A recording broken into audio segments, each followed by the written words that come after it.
The sun rose over the Wyoming territory like a judgment, first a pale crack in the eastern dark, then a bleed of angry orange that painted the underside of the clouds and set the vast prairie ablaze with light.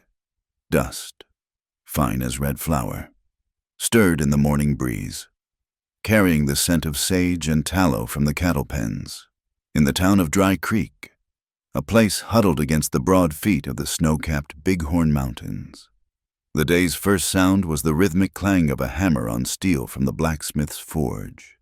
It was a lonely, percussive heartbeat for a town that felt more like a temporary camp than a permanent settlement. Main Street was a wide, rutted track of dirt.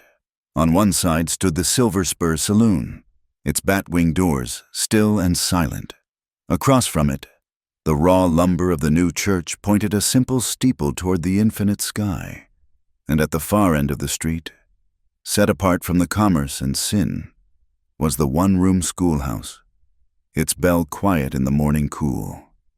This was the world as it was in 1876, a place of sharp edges and long shadows, where survival was a daily negotiation with the land and with the men who sought to tame it. Cole Calder watched the town wake from the livery stable doorway, a mug of weak coffee warming his hands. At 32, he wore his life on his face. The sun had etched fine lines around his eyes the color of a faded blue cavalry coat, and they missed nothing. He had the lean, hard build of a man who had spent more time in the saddle than in a chair. A former Army scout, he had learned to read the land and the men upon it with equal skill. Now, they called him King, a name earned in smoky back rooms from New Orleans to San Francisco. He was a poker player, one of the best, living by his wits and an unyielding personal code. He played to win, but he never cheated, and he held a special kind of contempt for the bullies and the blowhards, the big men who built their fortunes on the backs of smaller folk. He took a sip of coffee. The life of a gambler was a transient one, a constant drift from one boomtown to the next. But Cole was tired of the drift. Buried deep inside him was a longing for something solid, a patch of land he could call his own, a small horse ranch where the only gambles were against the weather and the seasons. That was the goal. The poker table was just the means to get there. He ran a thumb over the worn, feathered edges of the deck of cards in his coat pocket. They were a tool of his trade, a symbol of the life he was trying to leave behind.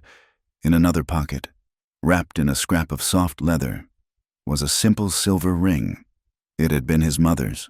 It was the only thing he carried that truly belonged to the man he hoped to become. His gaze settled on the schoolhouse. A light had appeared in its window, a single yellow flame against the growing dawn. He knew a new teacher had arrived a few months back. He had seen her from a distance, a woman who moved with a purpose that seemed out of place in a town built on chance and desperation. Inside that schoolhouse, Mary Whitfield was not thinking about the town. She was thinking about words. She ran a hand over the rough-hewn planks of a bookshelf she had convinced the carpenter to build in exchange for lessons for his son. It was mostly empty, a testament to a dream not yet realized. At 23, Mary was plain in a way that was almost beautiful. Her brown hair was pinned in a severe bun, and her gray dress was practical and unadorned. But her eyes, the color of moss after a rain, held a fierce intelligence and a quiet determination. She had come to Dry Creek to escape. In her last town, her refusal to marry the mayor's dull-witted son had started whispers that had grown into a suffocating cloud of speculation. Here, she was simply the schoolmarm, an outsider, a woman alone, and that was a kind of freedom. Her dream was a simple one. She wanted to fill that bookshelf. She wanted to give her students, the children of ranchers and blacksmiths and saloon girls, a window into a world beyond the dust of Dry Creek. She envisioned a small library, a haven of knowledge in a land of hard labor. She held a fresh piece of white chalk in her hand, its powdery smoothness a comfort. It was her tool, her weapon against the ignorance that life on the frontier bred like weeds. She had never been in love. Her heart was a quiet, orderly place, much like her classroom, and she had no intention of allowing any man to come in and rearrange the furniture. The man who owned most of the furniture in Dry Creek was Silas Thorne, at 45. Thorne had the soft hands of a man who profited from other people's sweat. He owned the Silver Spur Saloon, but his real power came from the railroad. As the local agent for a new spur line, he controlled land grants, transportation, and credit. He bought and sold lives with the stroke of a pen, holding most of the town in a web of debt and obligation. He was the law, and he had the town's marshal to prove it. Marshal Pike was a man whose loyalty was measured in dollars, a tin star pinned to a hollow chest, and when Thorne needed a more direct approach, he had men like Blackjack Briscoe, a card sharp whose skill came from a mechanical device strapped to his forearm. Briscoe was an old rival of Cole's, a man who represented everything Cole despised about the game. The day warmed, and the schoolyard filled with the chaotic energy of children. Mary stood on the porch, ringing the heavy brass bell, as the last of her students filed inside. 3 men on horseback rode up to the schoolyard fence. They did not dismount. 2 were rough-looking ranch hands whose faces were as blank and hard as sun-baked earth. The third was Blackjack Briscoe. Mary's heart gave a little knock against her ribs, but she kept her expression calm. She stepped off the porch and walked toward them, her hands clasped in front of her. Briscoe gave her a lazy, insolent smile. He told her they were there on behalf of Mr. Thorne. It was about the school's contribution to the town's prosperity fund. Mary knew exactly what the prosperity fund was. It was protection money, a tax levied by Thorne on every business and enterprise in town. She informed him politely that the school was not a business. The small amount of money she had was from a pie sale, a fund for new books. Briscoe's smile tightened. Mr. Thorne, he explained, saw the education of children as a vital part of the town's future, a future he was heavily invested in protecting. The fee was $5. $5 was a fortune.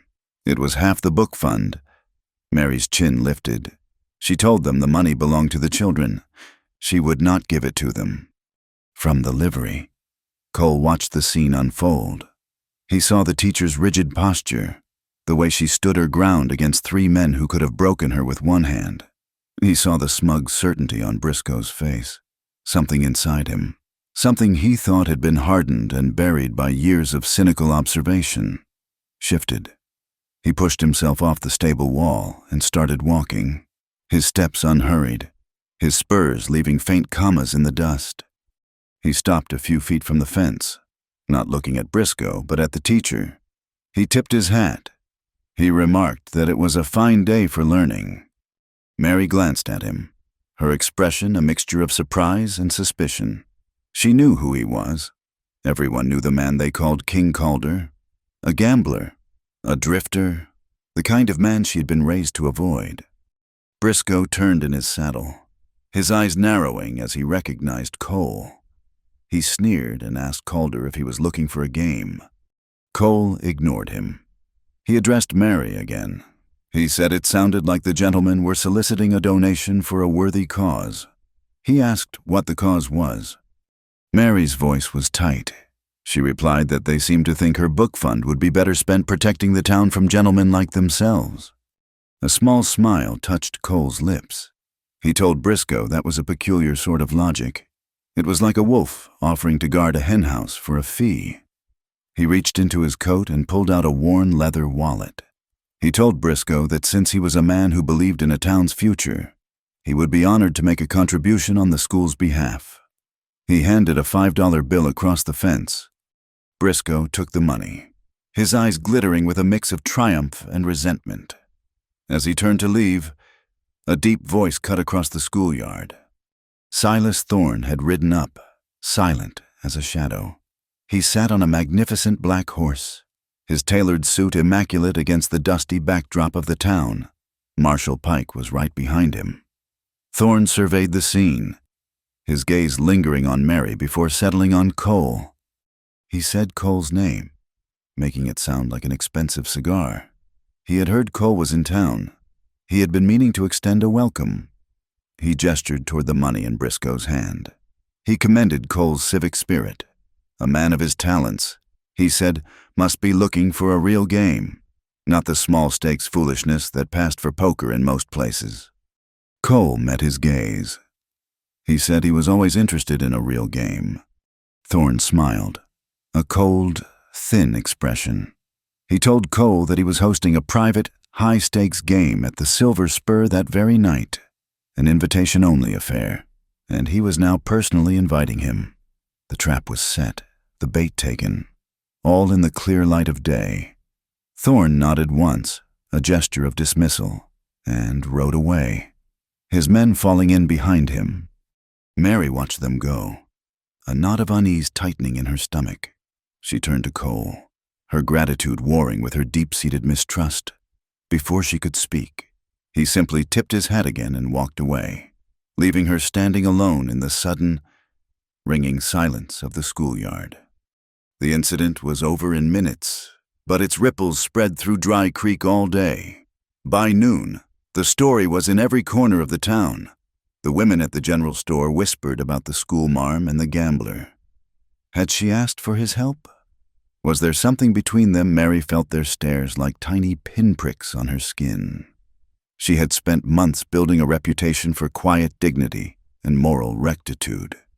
And in one morning, a man with a deck of cards in his pocket had linked her name to the smoky, disreputable world of the saloon. Her position, always precarious, now felt like it was balanced on the edge of a knife. Cole, for his part, felt the familiar pull of a life he was trying to escape. He had acted on an impulse, a protective instinct he did not fully understand. He had wanted only to get the woman out of a tight spot. Instead, he had walked directly into one of his own. He knew what Thorne's game was. It would not be an honest one. It was a test, a challenge, and a way for Thorne to assert his dominance. To refuse would be seen as weakness. To play and lose would be ruinous. To play and win, that might be the most dangerous outcome of all. He was back in the one place he did not want to be, with his future staked on the turn of a card. The ranch, the quiet life, seemed very far away. The Poker King had met the virgin Schoolmarm, and in an instant, the board had changed for them both. The cards were being shuffled in the Silver Spur, and the first hand was about to be dealt. Life in Dry Creek pulsed with a slow, steady rhythm, dictated by the seasons and the weekly arrival of the supply wagon. Market day was a brief explosion of social activity. Ranchers and their families came down from the high country, their wagons laden with hides and produce, their faces weathered by sun and wind. The town square, usually a quiet expanse of dust, became a bustling hub of commerce and gossip. Men gathered outside the blacksmith's forge to trade news and horses, while women bartered for flour and fabric at the general store. Through it all, the ever-present sound of the cowboys driving small herds through town to the railhead provided a dusty, chaotic soundtrack. Mary Whitfield used the occasion of the market day to launch her latest campaign. She organized a reading day on the schoolhouse porch, with the help of her older students. She set up a small table with lemonade and a stack of the half-dozen books she owned personally. For a penny, anyone could sit for a spell and have one of the children read a page aloud to them. It was a modest effort, but to Mary, it was a vital one. She watched as a grizzled old rancher, a man who had likely never read a word in his life, sat mesmerized while a 10-year-old girl stumbled through a passage from the Swiss Family Robinson. He paid his penny, then paid another just to hear the next page. It was a small victory, but it felt like a turning point. That night, the Silver Spur Saloon was a different world. The air was thick with the smell of stale whiskey, sweat, and cigar smoke. The low murmur of conversation was punctuated by the sharp click of poker chips and the occasional burst of rough laughter. In a cordoned-off corner, at a table covered in green felt, sat Silas Thorne. He was flanked by a cattle baron and the owner of the town's largest freight company. Across from them sat Blackjack Briscoe and Cole Calder. Cole played with a stillness that was unnerving, while other men betrayed their hands with a twitch of a muscle or a nervous glance. He was a study in absolute control. He nursed a single glass of whiskey, his eyes moving from the cards in his hand to the faces of the men around the table. He folded more often than he played, patiently waiting for the right cards in the right moment. He saw the subtle signals Briscoe tried to pass to Thorne. A slight tap of a finger, a shift in his chair. He saw the way Thorne tried to bully the pot with the large, aggressive bets. Cole refused to be drawn in. He played his own game. When he had a strong hand, he bet just enough to keep the others interested. When he had a weak one, he got out without hesitation. He was not there to break the bank. He was there to survive the night and walk away with his pride and his wallet intact. Over several hours, he slowly, methodically built a small but respectable stack of chips. He won a few decent pots, enough to make his presence felt, but he never went for the kill. Thorne's irritation grew with each passing hand. This was not how the game was supposed to go. He had expected Calder to be a gunslinger of a poker player, all bluff and bravado. He had expected to trap him, to expose him, to humiliate him. Instead, Cole was playing like a patient accountant, his wins small but steady, his losses negligible. It was infuriating. Finally, in the early hours of the morning, Cole pushed his chair back. He had a modest profit, enough to cover his expenses for a month. He nodded to the table, his expression unreadable, and walked out into the cool night air. He had not won the war, but he had won the first battle, and he had done it on his own terms. 2 days later, Mary was at the general store, carefully selecting a new slate pencil for one of her students. The door opened, and Cole Calder walked in. A hush fell over the few other customers. He ignored them, walking directly to the counter. Mary watched him from the corner of her eye. He spoke in a low voice to the proprietor. "Mr. Henderson." He pushed a small stack of coins and bills across the counter. Mary heard him say something about the school's book fund. "Mr." Henderson nodded, scooped up the money, and put it in a small wooden box he kept under the counter. Cole turned and left as quietly as he had entered. Mary felt a strange flutter of confusion. The money he had just donated was more than she had raised in a month of pie sales and reading days. It was a gambler's money, won in a den of iniquity, but it was being given for a good and noble purpose. It was an act of quiet generosity, a gesture that did not fit with the man's reputation. For the first time, she allowed herself to wonder if there was more to Cole Calder than a pair of cold blue eyes and a deck of cards. Her contemplation was cut short by the arrival of Marshall Pike. He did not come into the store. He stood in the doorway, his thumbs hooked in his gun belt, and called her name. His voice was loud, intended for everyone to hear. He had a notice for her. He said, "From Mr. Thorne and the Railroad." He unrolled a piece of paper and read in a booming, official-sounding voice. A new territorial tax was being implemented to support the expansion of the railroad, a vital artery of commerce and civilization. The tax was to be levied on all public and private enterprises, including the school. The amount due was $20 a month, effective immediately. Failure to pay would result in the seizure of the property and the cessation of all activities. In other words, the school would be closed. A wave of cold anger washed over Mary. It was extortion, plain and simple. It was Thorne's response to her defiance, his way of punishing her for accepting Cole's help. She took the notice from Pike's hand, her own trembling slightly. She looked at the faces of the other people in the store. She saw pity in some, fear in others, but no one met her eye. She was alone in this.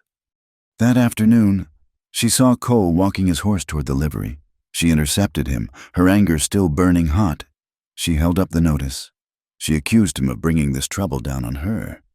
If he had just stayed out of it, Thorne would have eventually left her alone. Cole listened patiently, his expression calm.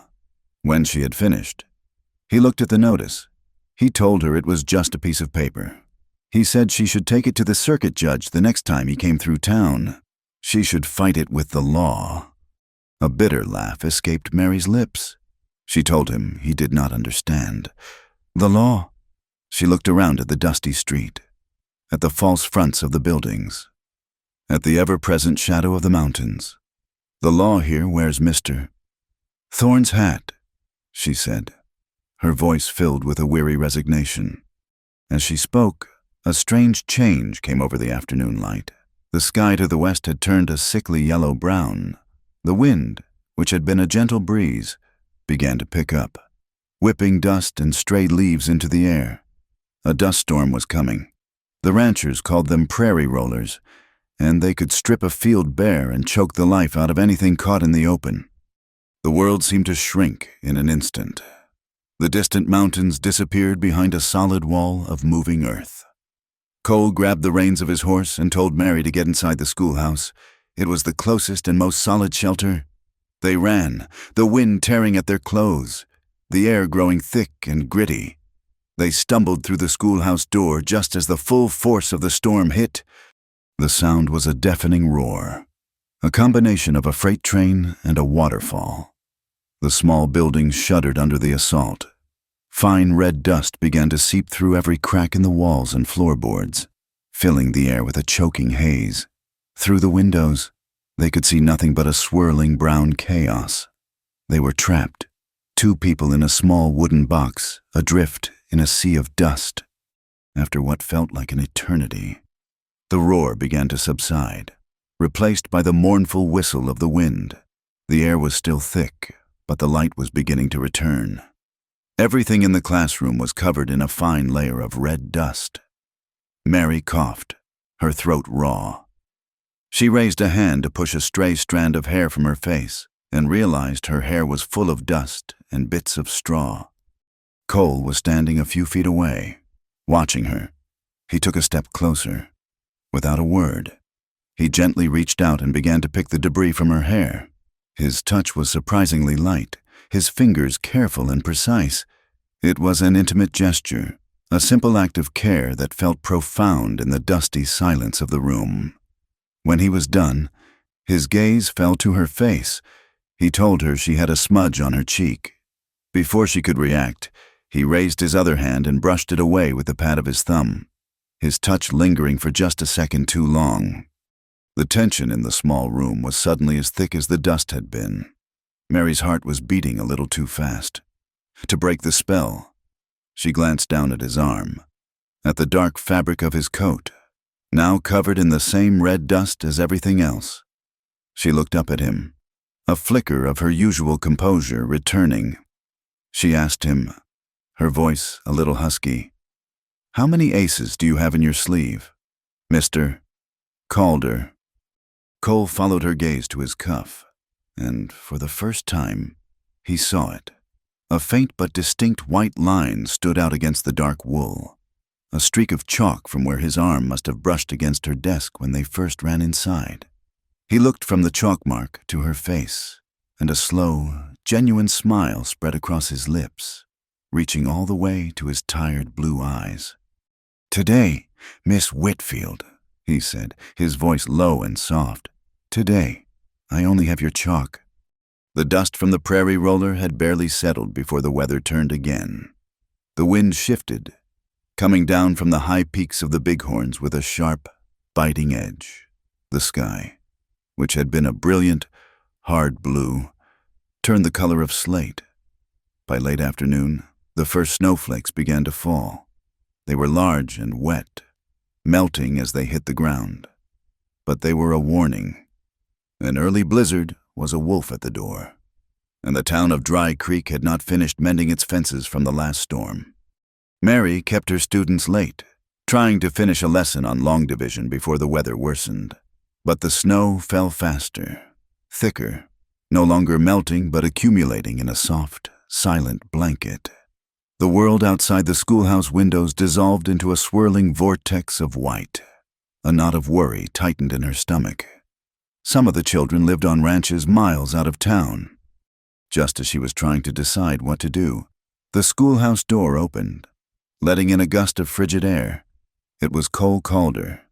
He was wrapped in a heavy sheepskin coat, and his hat was dusted with snow. He did not say a word.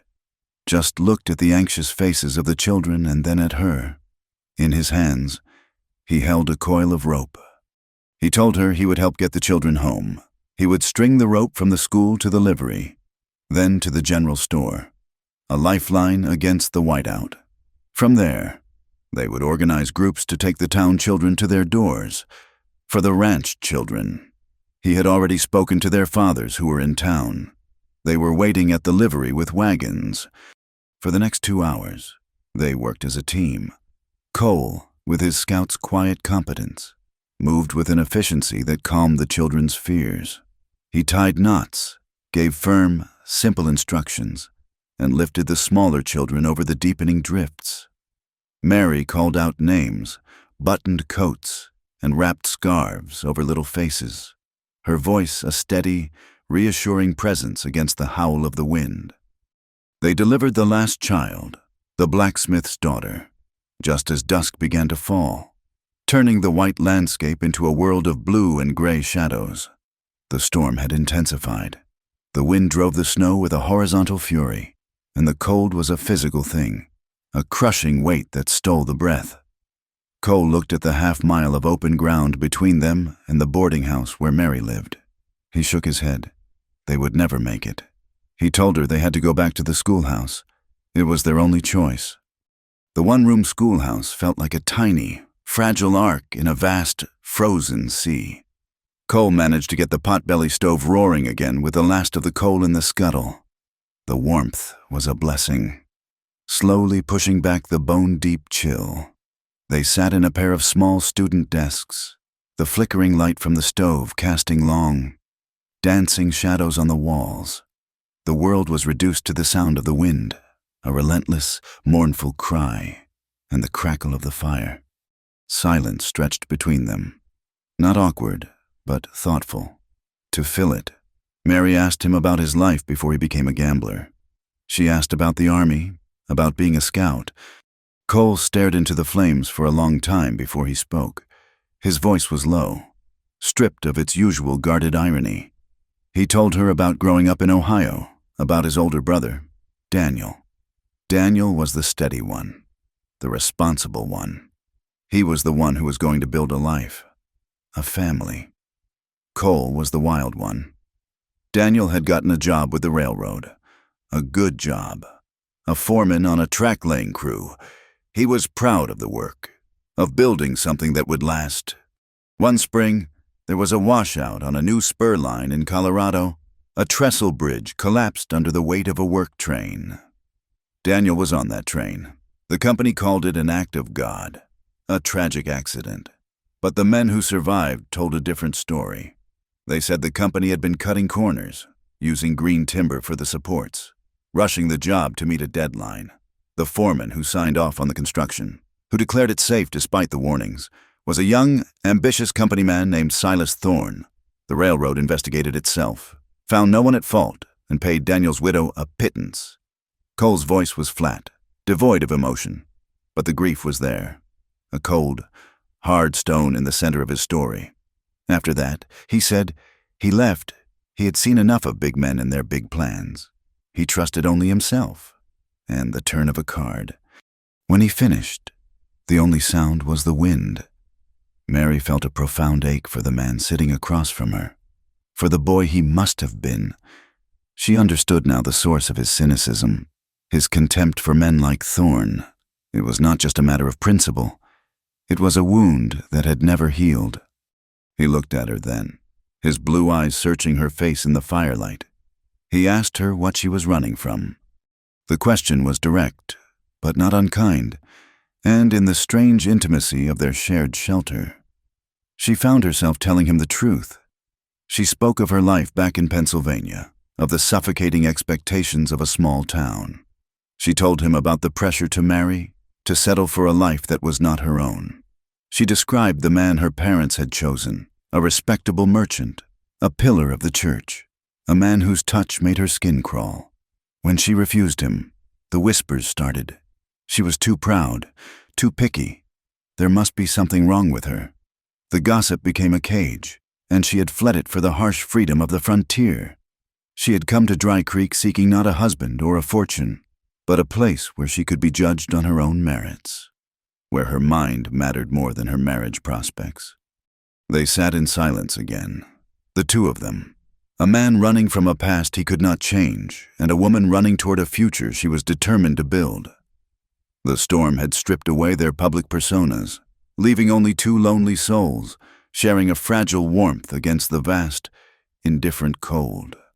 Cole reached into his inner coat pocket. For a moment, Mary thought he was reaching for a flask of whiskey. Instead, he pulled out his worn, dog-eared deck of cards. He held them in his palm, looking at them as if he were seeing them for the first time. The edges were soft with use. The faces of the kings and queens faded. They were the tools of his trade, the symbol of his wandering life. With a slow, deliberate movement, he put the deck back into his pocket. He had folded his cards. Then his hand went to his other pocket. He brought out the small, leather-wrapped object she had seen before. He unwrapped it carefully. It was a simple silver ring, unadorned, glowing softly in the firelight. He leaned forward and placed it on the surface of her chalk-dusted desk. The poker king met a virgin schoolmarm, he said, his voice barely a whisper above the wind. He folded his cards and bet his heart on a ring. Mary stared at the ring, her breath catching in her throat. It lay on the dark wood of the desk, a small, perfect circle of promise, surrounded by the faint, powdery residue of her work. It was a collision of their two worlds. He was not looking at her, but at the ring. He told her it was not a proposal. Not yet.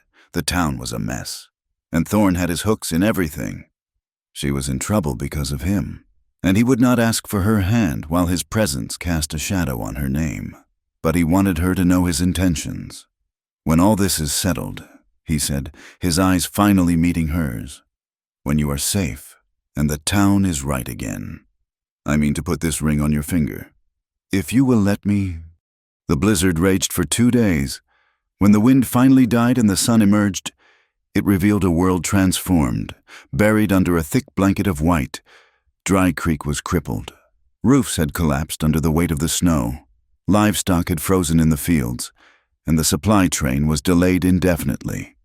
Into this desperation stepped Silas Thorne. He moved not with aid, but with opportunity. He offered loans for repairs at exorbitant rates of interest. He offered to buy out ranchers whose herds had been decimated, paying pennies on the dollar for land they had spent their lives working. He was a vulture, circling the wounded town. Mary saw the despair in the faces of her students' parents. She refused to let the town surrender. She declared a holiday from school and announced that the schoolhouse would become the center of a town-wide relief effort. She organized the women to cook hot meals for those who had lost their homes. She turned her classroom into a makeshift dormitory. Cole, seeing her efforts, stepped in to help. He used his scout's knowledge to organize the men into work crews. He showed them how to clear the rail line, how to reinforce damaged roofs, and how to find and rescue buried livestock. He worked tirelessly, his usual reserve replaced by a focused energy. He was no longer a gambler, an outsider. He was a leader, and the people of Dry Creek, who had once viewed him with suspicion, began to see him as one of their own. One afternoon, while helping to clear a collapsed section of the roof at the railroad depot, Cole found a small, locked office that had been abandoned in the rush to escape the storm. The door had been splintered by the collapsing roof beams. Inside, a waterlogged wooden chest had been knocked over. Its contents spilled across the floor. Most of it was ruined, a sodden mess of shipping manifests and timetables. But one leather-bound ledger had been protected by the overturned desk. He picked it up. It was a maintenance log for the Colorado Spur line, the very line where his brother had died. He flipped through the damp pages, his heart pounding. And then he found it, the entry for the trestle bridge. It detailed a report from a month before the accident, a report from the original engineer, warning of structural instability due to the use of substandard materials. The report recommended a complete halt to traffic until the bridge could be rebuilt. On the next line, dated a week later, was a second entry. It dismissed the original report as overly cautious. It declared the bridge safe for limited use. The work must continue.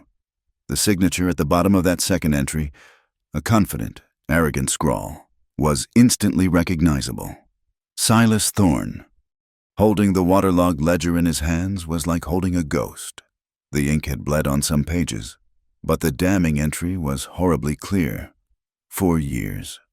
Cole had carried his brother's death as a blunt, shapeless weight of grief. Now, that grief had a name and a face: Silas Thorne. The discovery did not bring the satisfaction of righteous anger. Instead, it felt like a key turning in a lock deep inside him, opening a door to a room he had kept sealed for a decade.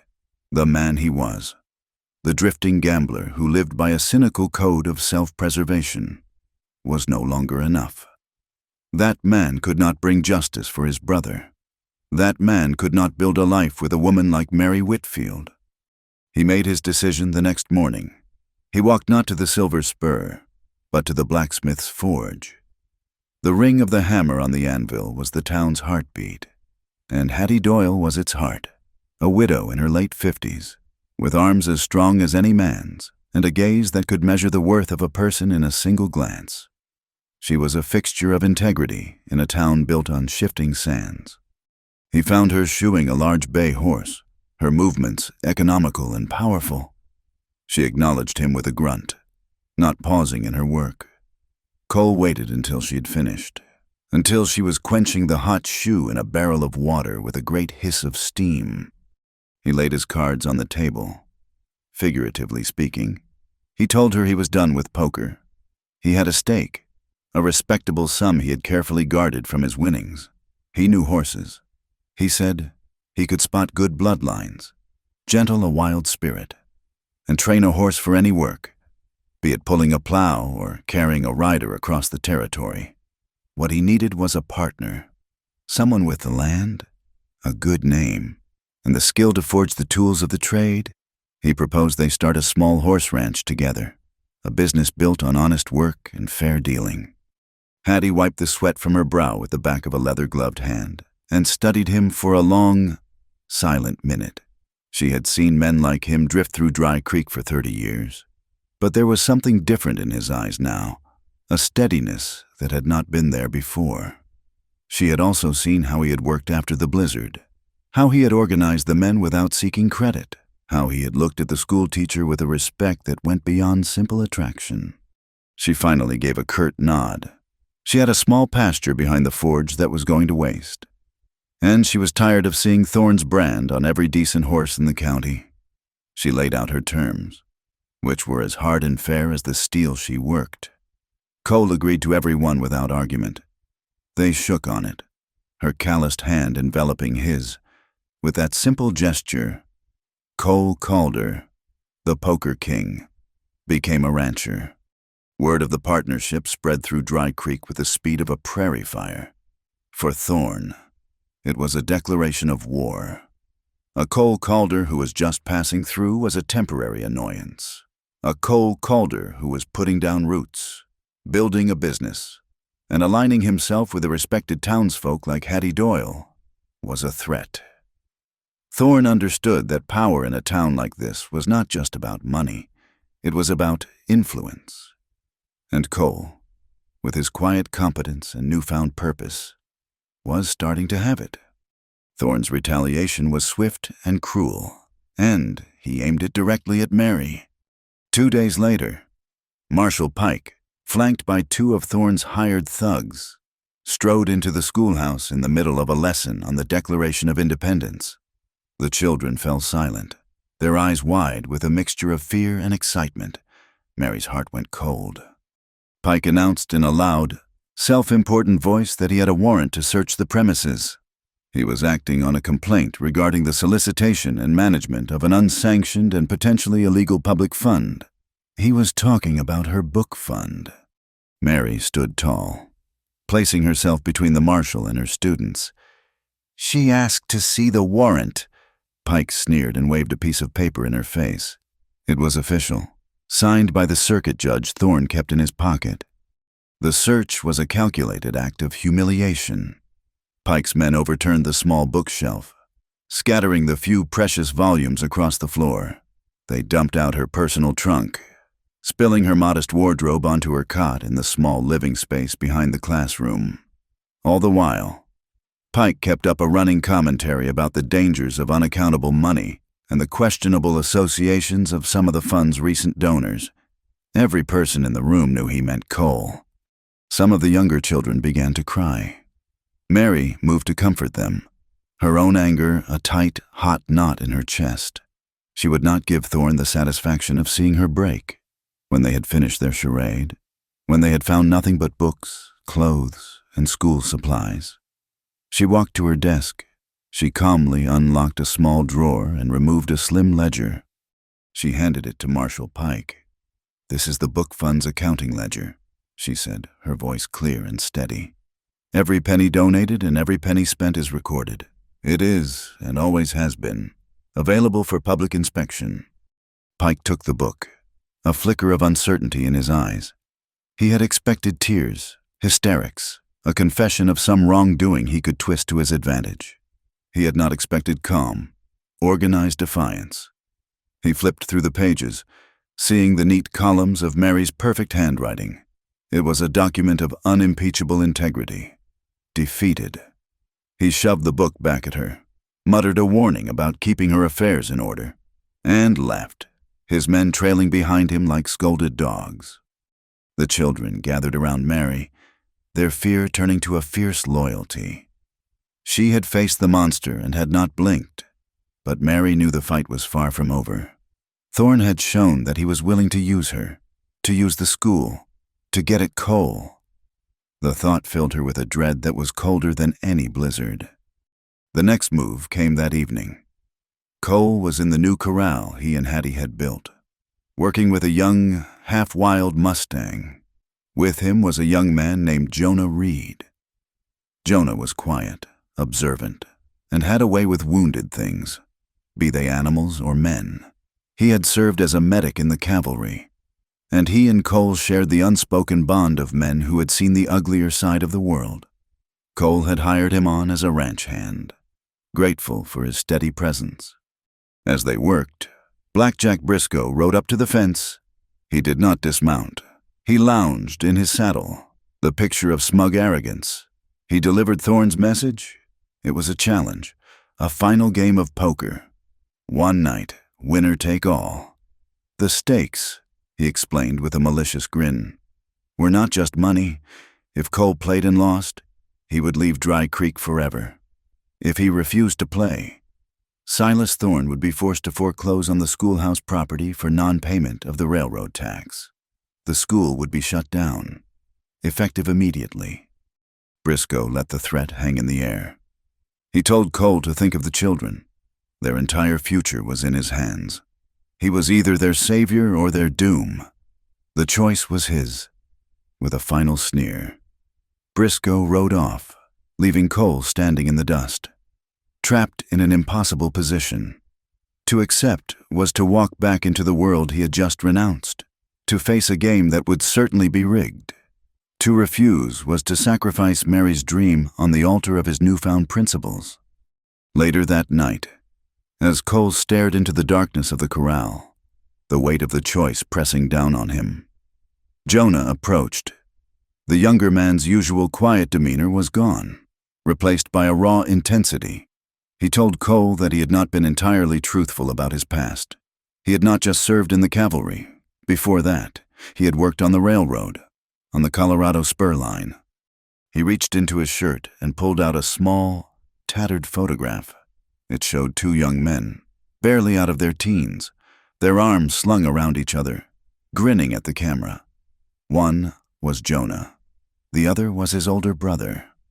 Jonah's brother had died in the Trestle Bridge collapse, the same collapse that had killed Daniel Calder. Jonah had been on the work train as well, a water boy. He had been thrown clear, surviving with a broken leg and a memory of the sound of snapping timber and screaming men. For years, Jonah had been adrift, haunted. Then he had started hearing whispers, stories that followed Silas Thorne from one boomtown to the next. He had started his own quiet investigation, piecing together the truth of what had happened that day.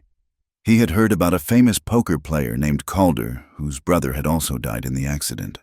He had tracked Cole down, taking the job as a ranch hand, waiting for the right moment to reveal himself, to find an ally. The maintenance ledger Cole had found was the final, crucial piece of proof he had been looking for. The revelation was a tectonic shift. Cole was no longer alone in his grief or his anger. He had a partner. They had a shared enemy and a shared cause. An alliance was forged there in the darkness, a bond of blood and vengeance. His mind was still reeling when he saw a lantern approaching from the direction of the town. It was Mary. She had heard about Thorne's ultimatum. She walked right up to him, her face pale but resolute in the lantern light. She had seen the turmoil in his eyes, the gambler's instinct warring with the rancher's resolve. She looked him straight in the eye, her gaze unflinching. "Do not do it, Cole," she said, her voice low but firm. "Do not let me, or the school, be the reason you return to the cards." He started to argue, to tell her it was the only way, that he could not let Thorne destroy her work. She cut him off. "That is his way," she said, "a game of chance in a dark room. That is his world. It is not yours anymore. You are better than that. We are better than that. Find another way." Her words struck him with the force of a physical blow. She was not asking him to be a hero and win a rigged game. She was asking him to be the man he was trying to become. She was telling him that the true victory was not in beating Thorne at his own game, but in refusing to play it at all. It was a challenge far greater than the one Briscoe had issued. It was a challenge to his very soul. He looked from her earnest face to Jonah's intense gaze, and he knew she was right. They had the truth on their side. They would have to find a way to make that matter more than a deck of cards. The thaw, when it came, was a messy, muddy affair. The mountains of snow melted into torrents of brown water that turned Main Street into a river of muck. But the relief was short-lived. The sun that melted the snow stayed, hanging in a white-hot sky. Day after day, week after week, the mud dried, cracked, and turned to dust. A drought settled over the land. A slow, silent siege that was more relentless than any blizzard. The town well was the first casualty. The bucket began to come up with more mud than water. And then, one morning, it came up empty. A quiet panic set in. Water, once taken for granted, was now a currency more precious than gold. Rations were established, and tempers grew as short as the water supply. It was Mary who offered a solution. She had been reading a geology book, one of the few she owned, and it spoke of how ancient rivers changed their course. She remembered a small, steady stream high in the foothills, fed by the last of the mountain snowmelt. It was miles away, but it was flowing. Standing on the schoolhouse porch, she addressed the small, anxious crowd that had gathered. She proposed they dig an irrigation ditch, a trench, miles long, to bring the water to the town. It was a fool's hope. Some muttered, an impossible task. But the children, her students, who had come to see her as an unshakable source of strength, believed her. They picked up shovels and pails, their small faces set with determination. Seeing the children, their parents were shamed into action, and then Cole, with Hattie and Jonah at his side, took charge. He was not a gambler giving orders. He was a scout reading the terrain. He organized the townsfolk into teams, mapping out the most efficient path for the ditch, using the natural contours of the land. He worked alongside them, his shovel digging into the hard, sun-baked earth, his muscles straining. Mary worked too, organizing the water carriers, tending to blisters and sunstroke, her quiet encouragement a balm against the grueling labor. For 2 weeks, the town was united in a single, desperate purpose. They were a community not of ranchers and shopkeepers, but of ditch diggers, fighting for their lives. When the first trickle of clear, cold water finally reached the edge of town, a ragged cheer went up, a sound of pure, unadulterated triumph. They had faced the wrath of nature, and together they had won. The victory was a profound shift in the town's spirit. The shared hardship had forged a bond of mutual respect. Cole was no longer the outsider, but a man who had bled and sweated alongside them, and their admiration for Mary had deepened into a fierce, protective loyalty. Silas Thorne watched all of this from the window of the Silver Spur, and he saw his power eroding. Fear and debt were the tools of his trade, and this newfound unity was a direct threat to his control. He could not tolerate it. His response was not to challenge Cole to a duel or Mary to a debate. It was to send a message in the language he knew best: fire and fear. The fire started late at night. A smell of smoke, sharp and acrid, was the first warning. Cole and Jonah, sleeping in the small bunkhouse they had built near the new barn, were woken by the terrified whinnying of horses. They burst outside into a scene from hell. The new barn, the product of weeks of hard work and the symbol of Cole and Hattie's shared hope, was engulfed in flames. The orange light pulsed against the night sky, and the roar of the fire was a hungry, living thing. Inside, trapped in their stalls, were a dozen horses, including Dustfire, the wild Mustang Cole had been painstakingly trying to gentle. Panic seized him for a second, a cold, paralyzing fear. Then his training took over. He yelled at Jonah to start a bucket brigade from the town well, knowing the ditch water was too far away to be of any use. He soaked a blanket in the water trough and threw it over his head, plunging into the burning structure. The heat was a physical blow, and the thick, black smoke was an immediate, choking poison. He could hear the horses screaming, a sound of pure terror that would haunt his dreams for years. He worked on instinct, his hands finding the latches to the stalls, his voice a low, calming murmur amidst the chaos. He got one horse out, then another, slapping their rumps and sending them galloping into the safety of the dark pasture. Just as he was struggling with the latch on Dustfire's stall, a figure appeared at his side, her face smudged with soot, a wet cloth tied over her mouth and nose. It was Mary. She had seen the flames from her room at the boarding house and had run all the way, her heart pounding with a fear that was entirely for him. She did not hesitate, did not scream or cry. She simply put her hands on the hot wood of the stall door and helped him pull. Together, they freed the Mustang. As the terrified animal bolted into the night, a heavy beam, eaten through by the flames, crashed down from the loft, blocking their exit. They were trapped. For a moment, they looked at each other, the firelight dancing in their eyes, the world reduced to the roar and the heat. In that moment, there was no Schoolmarm, no gambler, only a man and a woman facing the end together. Then another figure appeared in the smoke. It was Jonah, his face a grim mask of determination. He had seen the beam fall. He pointed to a small tack room at the back of the barn. He yelled that the outer wall was weaker there. Cole understood. He grabbed a heavy anvil stand, and together, the three of them began to batter against the rear wall of the barn. A desperate, rhythmic assault. The wood groaned, splintered, and finally gave way just as the main roof began to collapse with a deafening groan. They stumbled out into the cool night air, gasping, coughing, their lungs burning, but alive. The barn was a total loss, a smoldering skeleton against the first light of dawn, but the horses were safe. The community, drawn by the flames, stood in stunned silence. They knew this was no accident. This was Thorne's work. The fire was followed by a more insidious attack. Whispers started in the general store, at the church social. They were aimed at Mary. Was it proper for a single woman, a teacher of children, to be spending so much time with a known gambler, to be seen running into a burning barn in the middle of the night?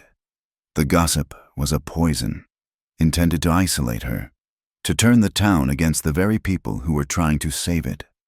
The congregation at the church was divided. Some, led by the mayor's wife, a woman who had always been jealous of Mary's quiet authority, argued that for the good of the children, Miss Whitfield's contract should be reviewed.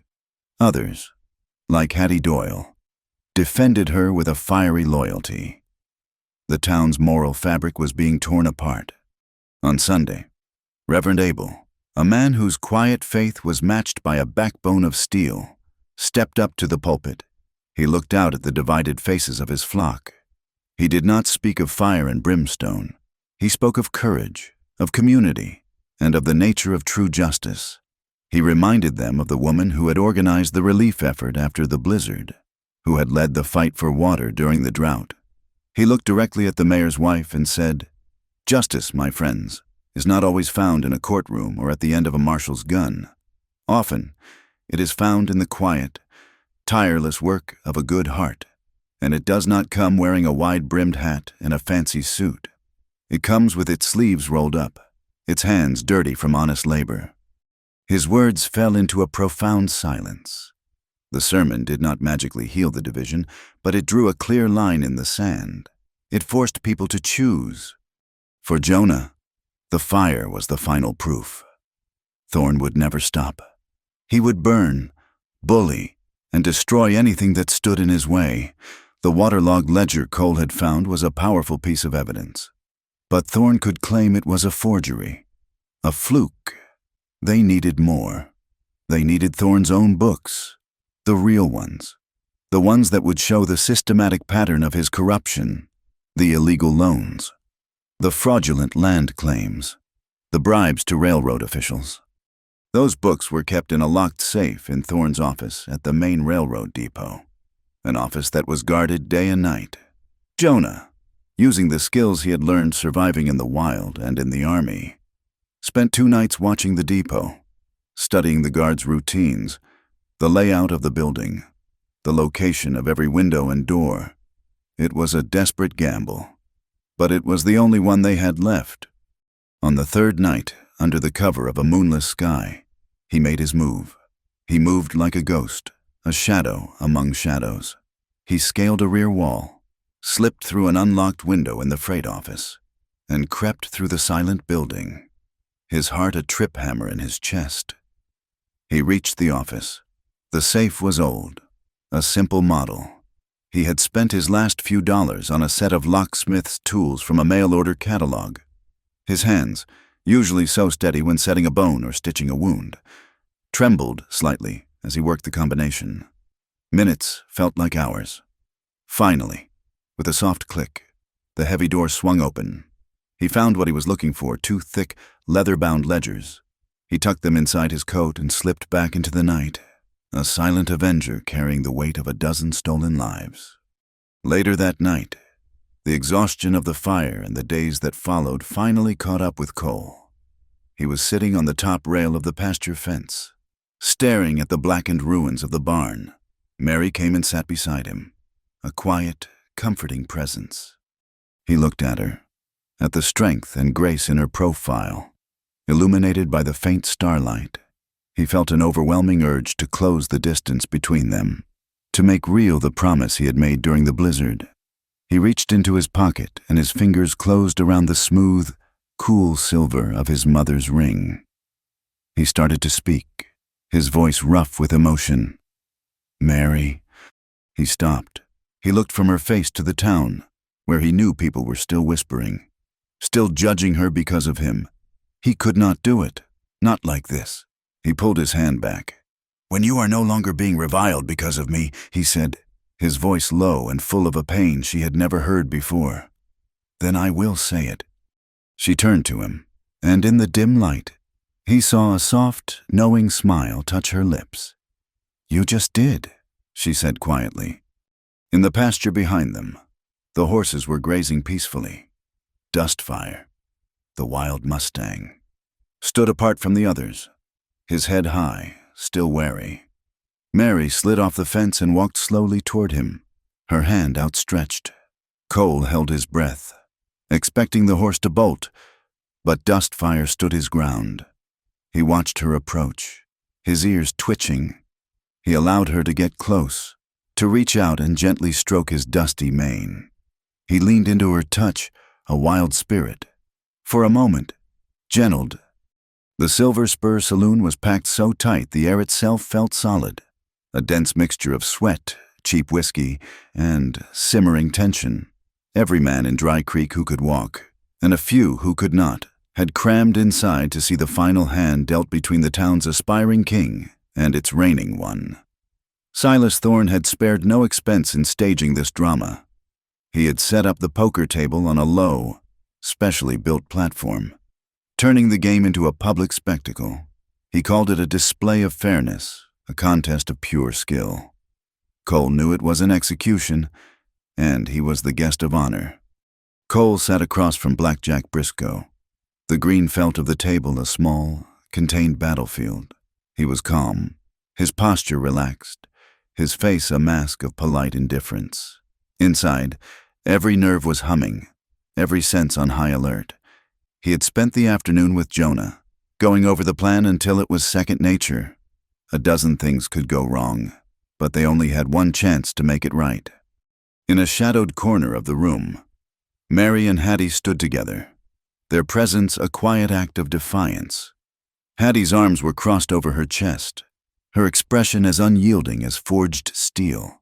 Mary's hands were clasped in front of her, her knuckles white, but her gaze was fixed on Cole, a silent message of trust and support that was more valuable to him than any card in the deck. Jonah was behind the bar, pretending to wipe glasses, his movements slow and deliberate. Tucked away under the bar, hidden by a stack of crates, was a strange contraption of polished tin, mirrors, and a powerful oil lamp. Beside it lay the two ledgers, their stolen secrets waiting for the light. He had given Cole his signal, a slow nod when their eyes met across the smoky room. The stage was set. The game began. For the first hour, Cole played a careful, conservative game. He let Briscoe win the small pots, folding on hands he would normally play. He needed Briscoe confident, even arrogant. A man who thinks he is in control gets sloppy. Cole watched him. Not his face, but his hands, his feet, the rhythm of his breathing. Cheaters always have a rhythm, a tell that telegraphs their moves. And Briscoe, for all his bluster, was no exception. It was a subtle thing. Before Briscoe was about to use his holdout device to slide a card up his sleeve, he would tap his left foot, a single sharp rap on the wooden platform. It was an unconscious movement, a tiny release of nervous energy before the act of deception. Cole saw it once, then a second time. By the third time, he had the man's pulse.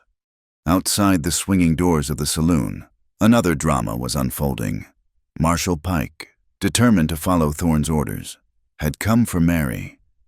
He intended to arrest her on some trumped-up charge of public nuisance or inciting unrest. But as he reached the entrance, he found his way blocked. Hattie Doyle stood there, and she was not alone. Behind her stood a dozen women from the church, the same women who had worked beside Mary during the drought, the same women whose children she taught. They carried no weapons, made no threats. They simply stood together, a silent, unmoving wall of calico and conviction. Pike blustered, waving his warrant. Hattie just looked at him, her eyes filled with a contempt that was more effective than any weapon. She told him that if he wanted to arrest the school teacher, he would have to arrest all of them. Pike, a man who only understood the authority of violence and money, was helpless against the power of quiet, collective courage. He was a bully, and his bluff had been called. He backed away, sputtering threats defeated. Inside, the stakes at the poker table were climbing. Cole had started to push back, winning a few hands, letting the pile of chips in front of him grow. The crowd was getting louder, the atmosphere electric. Cole saw Jonah give him the final signal. It was time. On the next hand, Cole was dealt a near-perfect hand. He knew, with a gambler's sixth sense, that this was the moment. The betting was fierce, the pot in the center of the table growing into a small mountain of money. Promissory notes and property deeds. It was the entire future of the town. Sitting on a patch of green felt, Briscoe, sweating now, tapped his left foot, He was going for the cheat, just as Briscoe was about to make his final, massive bet. A strange thing happened. The main lamps in the saloon seemed to dim slightly. A single, bright beam of light shot out from behind the bar, hitting a white bedsheet that Jonah had tacked to the far wall earlier in the day. An image appeared on the sheet, blurry and flickering. It was a page of a ledger, a column of names and numbers. A collective gasp went through the crowd. Then Jonah's voice, clear and strong, cut through the saloon's noise. He did not shout. He spoke as if he were giving testimony. He pointed to the names on the sheet, the names of the men who had died in the trestle bridge collapse. He told the crowd about the company cutting corners, about the use of green timber, his voice shaking with a decade of suppressed grief. He spoke the name of his own brother. Then he spoke the name of Daniel Calder. He switched the slide. A new page appeared, the one with the engineer's warning, the one that said the bridge was a death trap. And then he projected the final, damning page, the one with the order to ignore the warning, to keep the work going, and at the bottom, a signature, large and arrogant, suddenly illuminated for the entire town to see Silas Thorne. The saloon, which had been a cacophony of noise moments before, fell into a dead, shocked silence. Every eye in the room turned from the projection to the man on the platform. Thorne's face was a mask of disbelief, then rage. At the table, Briscoe was frozen, his hand halfway to his sleeve. Cole leaned forward. "Show them the ace. Blackjack," he said, his voice low and dangerous. "Show them the one you were about to hide." Everything happened at once. The crowd, their shock turning to a low, angry growl, began to surge toward the platform. Thorne, seeing his empire of fear collapsing around him, did the only thing a man like him could do. He pulled a pistol from his coat. He was not aiming at anyone in particular. He was aiming at the idea of his own authority. He fired a single shot toward the ceiling, a desperate attempt to regain control. The bullet missed the ceiling. It struck the chain of a large, swinging oil lamp directly over the stage. The lamp shattered, raining down burning oil and broken glass. The cheap crepe paper decorations that Thorne had hung for the occasion caught fire instantly. The flames leaped to the dry velvet curtains behind the stage with a hungry roar. Panic erupted. The single unified crowd became a terrified mob of individuals, shoving and screaming, all trying to get to the doors at once. In the chaos, Cole looked up and saw Mary. She had been standing near a back hallway, and a group of children who had snuck in to watch the spectacle were with her. The falling, burning curtains had cut off their exit. They were trapped between the fire and a wall of panicked men. Cole had a winning hand. The pot on the table represented everything he had fought for. It was the money for the ranch. It was the defeat of his enemy. It was public vindication. He looked at the cards. Then he looked at Mary. It was not a choice. He stood up, kicking the poker table over, sending cards and chips and deeds scattering across the floor. He did not give them a second glance. He ran, pushing his way through the terrified crowd, his eyes fixed on Mary. He had folded his final hand, not because he was beaten, but because he had finally understood what it meant to truly win. He reached her side, grabbing the children, pushing them toward a small window he knew was behind them, his body a shield between them and the flames. In the confusion, Blackjack Briscoe panicked. He tried to stand, but his holdout device, jarred by the overturned table, malfunctioned, spitting the hidden ace of spades onto the floor at his feet. A dozen men saw it. Their anger, which had been directed at Thorne, now had a new, immediate target. A roar went up from the crowd as they seized him. Thorne saw his chance. While the mob was distracted by Briscoe, he and Marshal Pike scrambled off the back of the platform and disappeared into the smoke and chaos, slithering away like the snakes they were, the Silver Spur Saloon. The monument to Silas Thorne's greed was burning to the ground. The dawn that followed the fire was quiet and gray, the rising sun veiled by a lingering pall of smoke. The Silver Spur Saloon was gone. In its place stood a blackened, skeletal ruin, occasionally hissing as a pocket of embers died in the damp morning air. The people of Dry Creek moved through the streets like figures in a dream, their face smudged with soot and exhaustion. But the fear that had been a constant resident in the town was gone, burned away with the saloon. They looked at the wreckage, and then they looked at each other, and for the first time in a long time, they saw not rivals or strangers, but neighbors. A fragile, weary sense of unity hung in the smoky air. By mid-morning, 2 strangers rode into town. They were not cowboys or prospectors. They wore city suits and bowler hats, their expressions grim and official. They were inspectors from the railroad's head office in Cheyenne, summoned by a telegram Jonah had sent 2 days prior. The inquiry was held in the town's new church, the simple wooden pews filled with the men and women who had watched the drama of the previous night unfold. Jonah Reed stood before the inspectors and laid the 2 stolen ledgers on the pulpit. In a clear, steady voice, he told his story. He spoke of his brother, of the faulty trestle bridge, of the years of quiet investigation. He did not speak with anger, but with the profound weight of truth. Then Cole stepped forward. He placed the waterlogged maintenance log beside the other ledgers. He spoke of his own brother, Daniel, and connected the names and dates, drawing a straight, undeniable line from Thorne's signature to the graves of a dozen men. The inspectors, men accustomed to the dry language of contracts and finance, listened intently. Then they asked for corroboration, one by one. The townspeople stood up. A rancher spoke of the predatory loans that had cost him half his herd. The general store owner described the prosperity fund and the threats that came with it. Hattie Doyle, her voice ringing with indignation, detailed the fire that had destroyed her barn. The testimony was a flood, a torrent of suppressed grievances that washed away the last vestiges of Thorne's authority.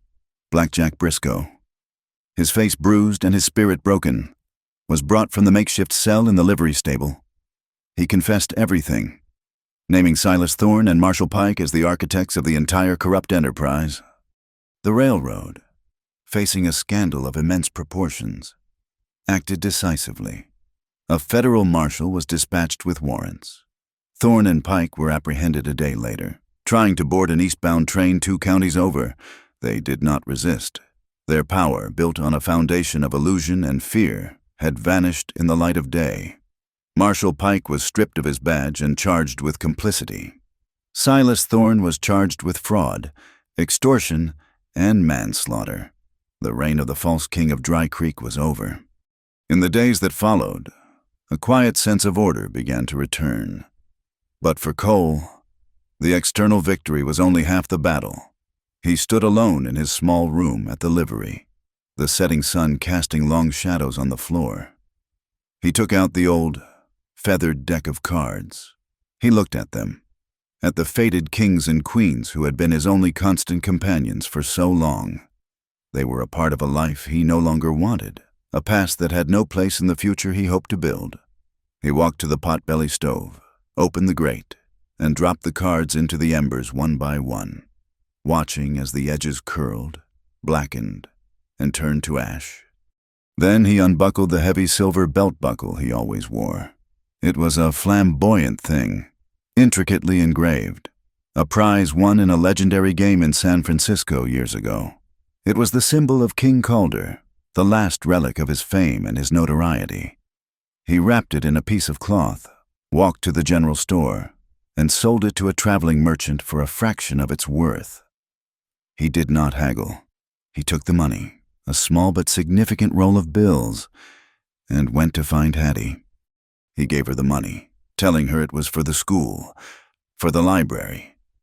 He wanted no credit, no thanks. It was a private transaction, a settling of an account with himself. He was trading the symbol of his past for a stake in Mary's future. Mary, too, understood that the town's healing required more than just the arrest of a few bad men. The poison of gossip and suspicion still lingered. She called a town meeting, not in the church, but in the open air of the schoolyard. Everyone came. They stood before her, their faces expectant. She did not speak of the fire, or of Silas Thorne, or of the whispers that had been directed at her. She spoke about books. She spoke about the power of words to build bridges between people, to illuminate the dark corners of the world, and to set a mind free. She looked at the faces of the children standing in the front row. She told the assembled crowd that a man who cannot read is at the mercy of the man who can. He is forced to trust the words on a contract he cannot decipher, to believe the promises of a politician he cannot question, to live in a world whose rules are written in a language he does not understand. Ignorance, she said, her voice ringing with a passion they had never heard from her before, is a kind of prison. Learning to read is learning to be free. When she finished, there was a moment of profound silence. Then, the sound of a single person clapping broke the quiet. It was the old, grizzled rancher who had paid a penny to hear a child read. Then Hattie started clapping, and then the blacksmith, and soon the entire schoolyard was filled with a thunderous, sustained applause. It was not just for her speech. It was for her courage, her integrity, her unwavering belief in them. In that moment, the last of the shadows that had clung to her name were banished for good. The spirit of renewal that Mary had ignited took physical form the very next day. Led by Cole and Hattie, the townspeople gathered at the site of the burned-out barn. They came with wagons of new lumber, with hammers and saws, with food and drink. The rebuilding was a celebration, a noisy, joyous, collaborative effort. Men who had been on opposite sides of a fence a month ago now worked side by side, raising the new frame. The sound of their hammers was a new kind of music, a rhythm of hope and reconciliation. In the midst of this, Mary's students came to her with an idea. They wanted to do something for the horses that had been saved from the fire, especially for the wild ones like Dustfire. And so, the Dustfire Fund was born. The children organized bake sales and collected donations, not for books this time, but for hay and oats. They took on the responsibility of caring for the half-dozen Mustangs that now lived in Hattie's pasture, learning the lessons of patience and gentleness that could not be taught from a book. The fund became a symbol of the town's new character, a testament to its capacity for compassion. A week later, a new teacher's desk arrived on the supply wagon, a gift from the grateful parents of the town. It was made of polished oak, solid and beautiful. Mary ran her hand over its smooth surface, a lump forming in her throat. That evening, after the children had gone home, Cole came into the quiet classroom. He did not say a word. He placed a small, hand-carved wooden box on the new desk. Mary opened it. Inside, nestled on a bed of dark velvet, was the simple silver ring. It was no longer a bet laid down on a dusty school desk in the middle of a storm. It was a promise, waiting patiently in a safe harbor, a testament to a love that had been forged in dust and snow and fire, waiting only for the right words to be spoken under a peaceful sky. The autumn that followed was a season of mending. The new barn at Hattie's Forge rose from the ashes, its fresh pine timbers smelling of resilience. The town, no longer living under the thumb of a tyrant, began to breathe again.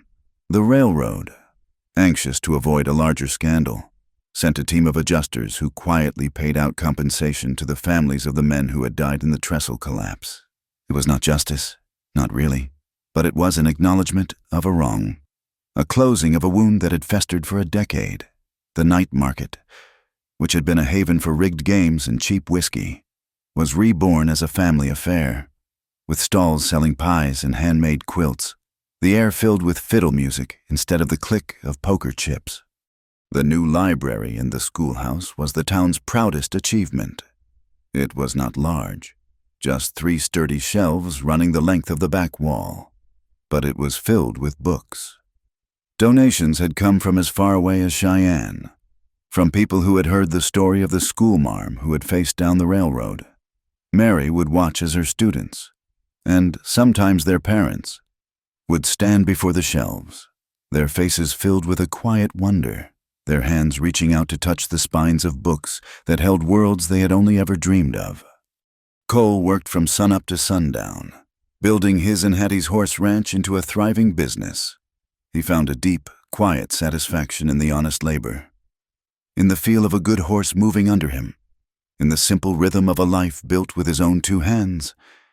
He and Jonah were more than partners now. They were brothers, bound by a shared history and a hard-won peace. But between Cole and Mary, there was a quiet, unspoken anticipation. The small wooden box sat on her new desk, a constant, gentle presence. They both knew the promise it held. They were waiting for a sign, for the right moment, for the final, lingering ghosts of the past to be laid to rest. The sign came not with a clap of thunder, but with the soft drumming of rain on the schoolhouse roof. After weeks of dry, dusty autumn days, the first winter rains began to fall.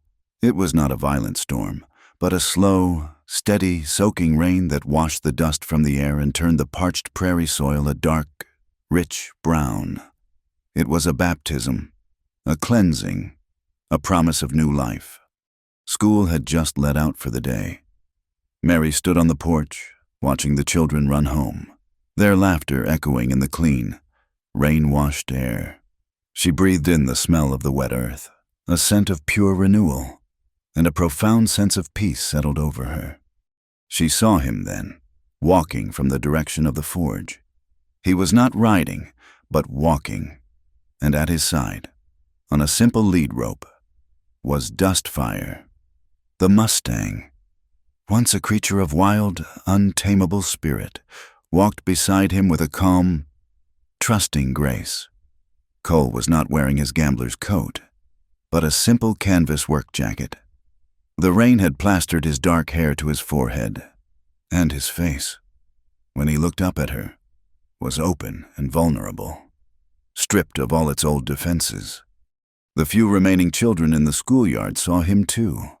A cheer went up. A spontaneous, joyous sound. They ran to the fence, calling his name, reaching out to pat Dustfire's damp neck. Cole smiled at them, a genuine, unburdened smile, before handing the lead rope to the blacksmith's son. He walked up the schoolhouse steps, the rain dripping from the brim of his hat. He stopped in front of her, so close she could see the flecks of gray in his blue eyes. He did not have to say anything. She knew. The waiting was over. He took her hand and led her from the porch, out into the open prairie that stretched behind the schoolhouse. The rain was letting up now, the clouds parting to the west, allowing the setting sun to break through in shafts of golden light. A rainbow, brilliant and perfect, arced across the sky, its colors impossibly vibrant against the dark. Retreating storm clouds. They stopped, standing in the wet grass, the whole vast, beautiful, and terrible country spread out before them. He turned to face her, his hands finding hers. He did not have a grand speech prepared. His words were as simple and as true as the earth beneath their feet.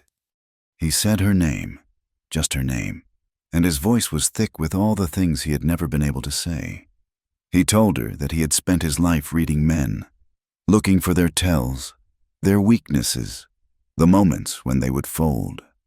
He had always believed that winning was about taking, about being smarter and stronger and colder than the man across the table. Then I came here, he said, his thumbs gently stroking the backs of her hands. I came to this dusty little town, and I met a woman who fought with chalk and books, a woman who believed in things I had forgotten how to believe in. You did not play by my rules. You made your own. You taught me that the strongest hand is not the one you are dealt, but the one you build with honesty and hard work. You taught me that the biggest pots are not won with a bluff, but with a thing called faith. He paused, his gaze unwavering. The poker king met a virgin schoolmarm, he said, his voice soft but clear in the quiet air. He folded his cards and bet his heart on a ring. A slow smile spread across Mary's face, a smile that lit her up from the inside, more beautiful than any rainbow. Without a word, she held out her left hand. Cole reached into his coat pocket and brought out the small wooden box. He opened it and took out the silver ring. It shone in the last of the sun's light. A simple, unbroken circle, with a hand that was perfectly steady. He slid it onto her finger. It was a perfect fit. There was no kiss, no grand embrace. There was only a profound and gentle quiet, a joining of two hands, a shared look that held all the promises in the world. The storm had passed. A few years later, the Calder-Whitfield Ranch was a small pocket of green and growing things on the vast Wyoming prairie. A neat white house with a wide porch stood beside a sturdy new barn. An apple orchard, just beginning to bear its first fruit, ran down to the creek. Inside the house, bookshelves lined the walls of the main room, filled with volumes that ranged from Shakespeare to treatises on animal husbandry. It was a place of peace, a place of belonging. The railroad, under new management, had become a reliable partner, and Dry Creek was a proper town now, a place where families came to settle, not just to pass through. On a warm summer afternoon, Cole sat on the porch steps, watching a group of children from the town sitting in the shade of a large cottonwood tree. An old, graying horse grazed peacefully nearby. It was Dustfire, his wild days long behind him, content in his role as the children's gentle guardian. Mary was in the center of the circle, a book open in her lap, her voice carrying on the gentle breeze as she read them a story. Cole watched his wife, and a feeling of such profound contentment washed over him that it almost took his breath away. He had played for fortunes in his life, for stakes that would make a king tremble, but he had never won anything that was half as valuable as this. Mary looked up from her book, as if sensing his gaze, and smiled at him. Later, after the children had gone home, she came and sat beside him on the steps, leaning her head against his shoulder. He took her hand, the silver ring cool against his skin. "I made the biggest bet of my life with my heart," he said, his voice a low murmur. She squeezed his hand, "And we won," she replied, "by sharing the losses." Thank you for listening to our story. We would love to hear where you are tuning in from in the comments below, so we can all connect and share our thoughts. Please subscribe to our channel Wild West Night, like this video, and show your support by hitting the hype button to help this story reach more listeners.